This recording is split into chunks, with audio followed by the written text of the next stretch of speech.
கையில் மாங்கல்யத்தை வைத்து ஐயர் சொன்ன அந்த விஷயம் கல்யாணம் என்றால் இப்படி பண்ணணும்.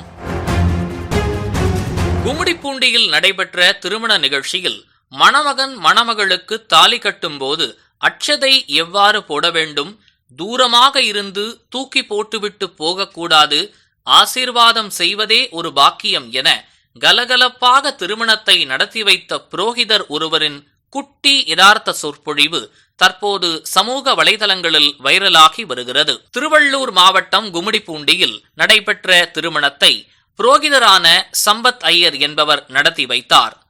மணமகன் மணமகளுக்கு தாலி கட்டும் முன்பு மண்டபத்திற்கு வந்திருந்த அனைவருக்கும் பூ மற்றும் மஞ்சள் கலந்த அரிசி அட்சதையாக கொடுக்கப்பட்டது. திருமணத்திற்கு வந்தவர்கள் கையில் வாங்கிய அட்சதையை மணமக்கள் மீது போட்டு வாழ்த்த தயாரான நிலையில் புரோகிதரான சம்பத் ஐயர் அட்சதை எவ்வாறு எப்படி போட வேண்டும் என்று நகைச்சுவை கலந்த யதார்த்தமாக திருமணத்திற்கு வந்திருந்தவர்களுக்கு ஒரு சிறப்பு குட்டி வகுப்பு எடுத்து திருமண மண்டபத்தை கல்லகல்லப்பாக மாற்றினார். அதாவது இந்த மாங்கல்ய தானம் பண்ணும்போது அட்சதை கொடுத்தாங்க, எங்கோ உக்காந்துட்டு அப்படி போட்டுட்டு போறது கிடையாது. மணமக்களை ஆசீர்வாதம் பண்றதுக்கு தான் நாம வந்திருக்கோம். இந்த ஆசீர்வாதம் கிடைக்கிறதுக்கு நல்ல கொடுப்பன வேணும். நம்ம கையில அட்சதை கொடுத்தாங்க அப்படின்னா அதை விட பெரிய கொடுப்பனை நமக்கு என்ன வேணும்? அட்சதைய கிட்ட வந்து போட்டு ஆசீர்வாதம் பண்ணுங்க. 3 முடிச்சு போட்ட பிறகு ஆசீர்வாதம் பண்ணுங்க. அது வரைக்கும் வெயிட்டிங்ல இருங்க. மாங்கல்யத்தை அப்படி எடுத்துட்டு போறப்ப பட்டு பட்டுன்னு போட்டுட்டு போவாதீங்க. 3 முடிச்சு போடுற வரைக்கும் வெயிட்டிங்ல இருங்க. இப்ப மேளம் வாசிப்பா என்று யதார்த்தமாக பேசி கல்லகலப்பாக திருமணத்தை நடத்தி வைத்தார். இந்த மாங்கல்யதாரம் பண்ணும்போது அச்சதை குத்தாங்க, எங்க உட்கார்ந்துட்டு அப்படி போட்டு போடுறது கிடையாது. குழந்தையில ஆசீர்வாதம் பண்றதுக்கு தான் நம்ம வந்திருக்கோம். இந்த ஆசீர்வாதம் கிடைக்கிறதுக்கு ரொம்ப கொடுப்பனை இருக்கணும். நம்ம கையில அச்சதை குத்தாங்கன்னா அதோட பெரிய கொடுப்பனை நம்மளுக்கு வேணும்.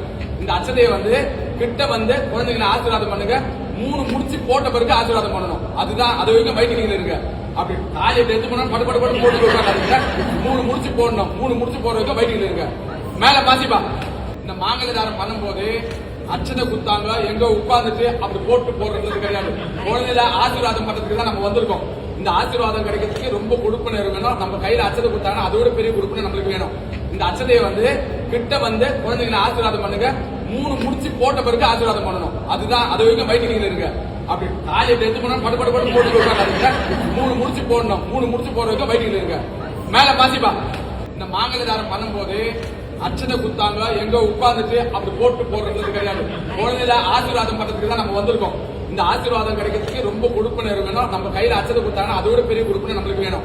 இந்த அச்சதையை கிட்ட வந்து குழந்தைங்களை ஆசீர்வாதம் பண்ணுங்க.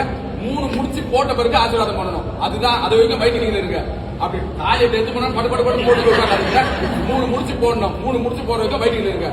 மேல பாசிப்பா.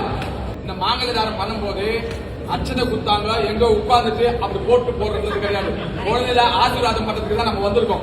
இந்த ஆசீர்வாதம் கிடைக்கிறதுக்கு ரொம்ப கொடுப்பனை இருக்கணும். நம்ம கையில அச்சதை குத்தாங்கன்னா அதோட பெரிய கொடுப்பனை நம்மளுக்கு வேணும். இந்த அச்சதையை கிட்ட வந்து குழந்தைங்களை ஆசீர்வாதம் பண்ணுங்க. 3 முடிச்சு போட்ட பிறகு ஆசீர்வாதம் பண்ணணும். அதுதான் அது வரைக்கும் வைத்தியர்கள் இருக்கு. அப்படி தாலி எடுத்து போனா படு போட்டு 3 முடிச்சு போடணும். 3 முடிச்சு போற வரைக்கும் வைத்தியர்கள் இருக்கு. மேல பாசிப்பா.